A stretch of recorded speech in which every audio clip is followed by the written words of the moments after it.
It was just a few days ago when one of the individuals in the T group, the T zone, in particular, just in another case of biological man, it seems like it's almost usually, other than in Nashville, that was a thing, but biological man, who thinks they're a woman, was just a few days ago in Canada where something horrible happened. In this story, at an ice rink, we have a story of heroism by a bystander that needs to be called out, and yet another predictable bit of information in this case.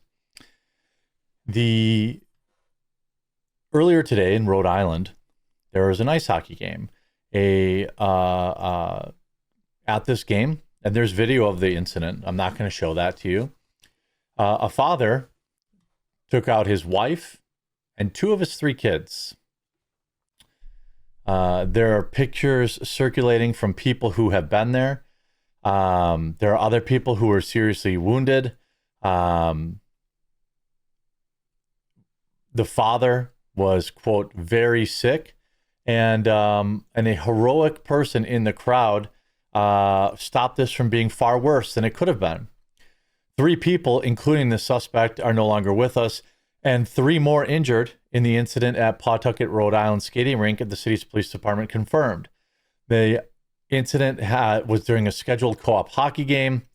According to Pawtucket Police Chief Tina Conclaves, the incident was domestic in nature, as the individual appeared to be going after members of his family. The loser who did this also took the coward's way out. The 3 people are taken to Rhode Island Hospital in critical condition. One of them has already passed away. Later Monday evening, investigators were seen towing a white van from the parking lot.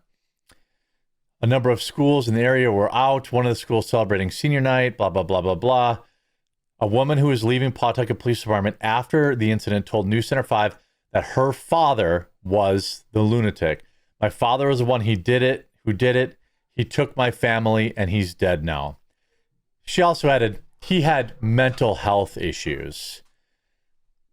I mean, sure, obviously, but are we going to continue, are we going to continue being that broad with this? Because this is out of control. This is the second trans incident in a week. Dozens of them have happened over the past couple of years. And, the news is obviously covering it up. What I do want to call out. So local news is reporting that it was a man who was dressed in women's clothing and that he intentionally targeted his own family members. Now, I have to take this off the screen here because there's a video that I want to describe to you. So there's a text message surfacing the internet with a picture. Again, this is just a text message on the internet circulating with this picture. At the hockey game, a man in woman's clothing. It says, "This is the guy who did it at the ice rink. I play hockey with his son. He was one of the victims he tried to take out. He took out his young daughter and his ex-wife and someone else at his other son's senior night. Psychopath used to come to the games dressed like a woman one day and lifting dumbbells, pacing back and forth the next." And there's also video. Sources reporting that the person who did this event at the hockey event is a trans dad who goes by the name Roberto Esposito. This is going to be a popsicle headache for some people, but it appears to be a diehard Trump supporter who has been warning other conservatives on Twitter not to badmouth trans people. What? What? Here you have Roberta Durango. STFU, Alex, don't be so butthurt over somebody different, then wonder why trans people go berserk. I don't know how does that say none of these indicate that he's a Trump supporter at all, other than the fact that he retweeted James O'Keefe. There's no evidence of that. His son, by the way, was on the ice at the time that this happened. Multiple posts are saying the same thing. Here's some text messages. I'm here. I figured trans individual came to take out his ex-wife and kids. Then he took himself out. Do the kids live? It's bad. Wife and son didn't. Now, there's an incident here where I don't think I can show the video because it shows everything going on, but there's a bystander that jumped in. Now, I don't know who this bystander was, but you can see it on the video. A heroic bystander jumps in to tackle and disarm him. And then the lunatic had a second weapon on him that at that time he used to take his own life. Multiple people, could have been so much more if not for these heroes. Heroes saved multiple lives that day. He took out his family, but he's clearly planned on doing more. Now, we don't need to go back very long to go back to what happened in Canada just a few days ago. Another biological man who identified as a woman. Now, it's not always that direction. We could go to the Nashville incident. That was a biological woman, a biological woman who thought that they were a biological man. Now, this is, I mean, certainly many pictures, it's wild, sorry, I'm literally working the thumbnail as I'm doing this because I want to be careful. There's something insensitive on the thumbnail, so I don't want that on there. But I mean, how many more have to not survive before we say, well, maybe there's, maybe there's a connection here. Now, of course, nobody in the media is saying what is very obvious here. There are multiple people, multiple reports of, by the way, Brenda Mello, a sports editor, said that one father at the game wrestled the weapon out of the guy's hands, but they still had a second weapon. So they were obviously planning to, inflict maximum damage.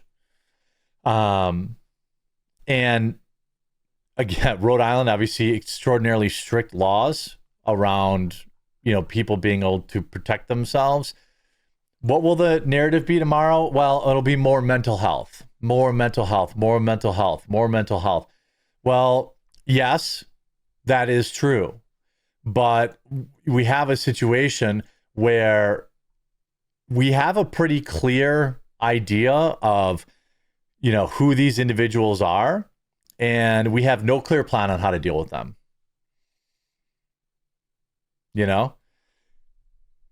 I don't really know how many more have to, who have to pass away. I just don't understand how many more times. The daughter said, well, here's the daughter's interview. Here's the daughter's interview. Shot my family. And he's dead now. She described that shooting suspect as her father. She came out of the police department behind me here in tears after presumably being interviewed by police. My father was a shooter. Yeah. What happened? Shot my family. And he's dead now. What was the reasoning? Was there a family argument? He has mental health issues. So yes, she goes on to describe those mental health issues a little bit more. She says that he had been struggling with mental health for quite some time. She said, quote, he was very sick. Well, okay. Again, local media is indicating law enforcement the father may have been dressed in women's clothing. And here you have Turtle Boy is usually a very good source. Sources are reporting that the dad who did that is Roberto Esposito. This is, again, according to Turtle Boy, a man pretending to be a woman. There are multiple people, this says, we can't confirm this is the hockey rink guy at this time. If it is, it will make second incident in just 2 weeks. There seems to be multiple people pointing it out. keep bashing us, but don't wonder why we go berserk. Again, just like what happened in Canada, this will disappear again. And at no point do we have, like, are we going to deal with any of this? I just don't understand why we can't just say, look, there's obviously something here within this community that needs to be addressed. I don't know how to address it, but I do know that I'd probably be banning any men dressing as women coming into any large areas. If I see somebody dressed like that, I'm going to be concerned for my safety. And you can call that phobic if you want, but it's based on fact. And if you go back, by the way, you know, when it happened in Canada, I said on my live stream, it's going to happen again because these people get inspired, and you know what? It's going to happen again and again and again and again, and it's going to keep happening because nobody has the balls to say the real problem here, and it's with the trans community. My name's Jeremy. This has been your late night update. We'll have more news tomorrow, most certainly, but we'll talk to you again real soon.